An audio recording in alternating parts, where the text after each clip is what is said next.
各位朋友们，大家好，今天小包要来和大家聊一聊国龟吧。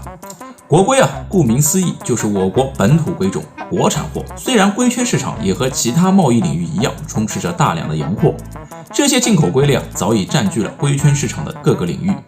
低端市场的巴西脸，中端市场的鳄龟，高端市场的蛋龟，个个来势汹汹，势不可挡。但是我们国产龟类也不示弱，义无反顾地冲在了抵抗外族入侵的最前线。让这些洋鬼子龟类清楚地明白，你丫的也不过就是个 Made in China。接下来就跟着小包一起来瞅瞅咱们本土龟儿子们的英雄本色吧。老规矩诚意时间3秒钟，让我们扬帆起航吧。中华草龟，对于老字号的国龟代表草龟来说，这些洋龟的入侵根本就不值一提。不论是大街小巷的商贩手里，还是网络直播间里，草龟都是商家手中的热销主角。要说这草龟为啥那么火还得源自于咱们民族的血液里都烙上了玄武之魂。草龟伴随着中华儿女5000年的文化一直传承至今，它们外表淳朴，形象大气，互动积极，价格还便宜。当公草龟成年后全身素装了漆黑的亮丽铠甲，翩翩少年转变为黑暗骑士，俗称墨龟。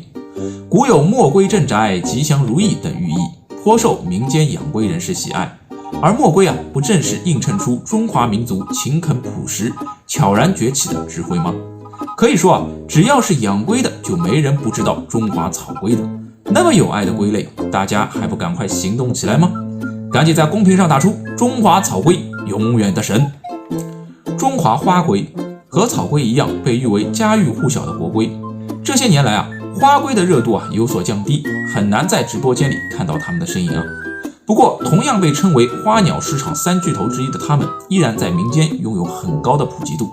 花龟不像草龟有那么多的观赏学问，所以在商家手里难以搞出商业噱头。可能这就是他们难以在直播间露面的原因之一吧。花龟幼体很艳丽，果然是名副其实的花。如果草龟象征着朴实勤恳，那么花龟就代表了含蓄优美。同样是价格亲民，老少咸宜，手里养着花龟的朋友们赶紧扣个1。黄喉泥水龟，微笑家族中的一员。要说泥水龟中最美的龟类大家都会想到它们了。黄喉作为国龟的一员可谓是颜值担当了。记得在小豹还在读书那会儿一只黄喉的售价在400元到500元，那个时候还是穷苦学生的我只能望而却步。很无奈黄喉灵动可爱的模样始终占据在我的心里。每次放学都要去那家爬虫店瞅上几眼，稍解那相思之苦。尤其是那号称3黄的小青，简直是要人老命。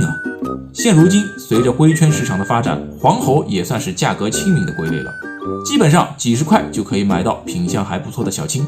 而南石的价格更是跌到了白菜价，10块钱一只满街喊。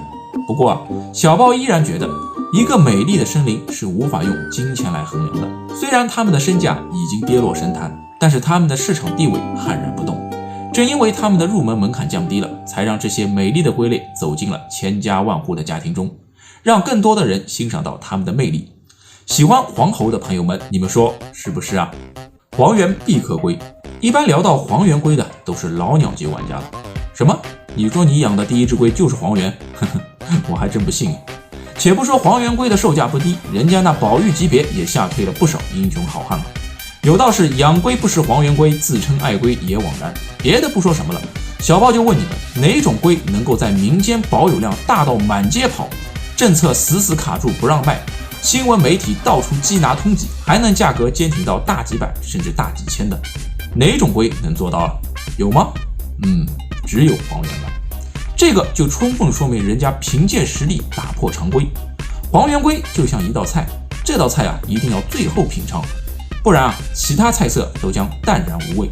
如果我们把黄缘龟剖析一下，这就是犬类的灵魂附上龟类的皮囊，还没有哪种龟可以有趣到这个地步。黄缘做到了，只可惜每个地方的政策环境不同，小豹也不好斩钉截铁的肯定目前购买这种龟类是否安全。毕竟法律上还是要求必须办理人工繁育许可证才能个人饲养的。不过每个地方的管理力度不同，起码在上海这边只要保证在合法商家那儿购买，并且拥有相关购买证明，个人不饲养不贩卖，可以饲养1到3只黄缘龟。不过这个只是农业农村部的回答，没有法律效应，大伙儿也就自己斟酌吧。黄源必可归，绝世好归。安布必可归。安布的原产地大多在东南亚国家，而我国主要产自两广地区。安布必可龟非常有意思，它们虽然是半水龟但是清水鱼，一生都可以饲养在浅水中。如果你想图养也是可以的。圈内有人把它们比作低配版的黄源，也不是没有道理它们幼苗一般在200元左右，比黄源是要便宜多了。美丽的黄色头纹配上高耸的背甲，外形酷似鼠标，手感也不错除了不能冬眠外，其他条件都是不错的。性格相对黄源而言胆小，同样作为闭壳龟，安布可以把壳闭得毫无破绽。如果觉得黄岩太贵，安布也不失为一个好选择。现在可以走进大家生活中的龟类是越来越多了。近几年大量的进口龟种引入国内市场，随着疫情的影响部分龟类价格暴涨，不少朋友都去跟风。其实回望整个龟圈，国产龟种的价格一直没有大幅增长，相反价格只有更亲民。论颜值，论互动，一点儿也不比进口龟差。我们在选择龟类的时候可以多看看，理性买龟，精心饲养。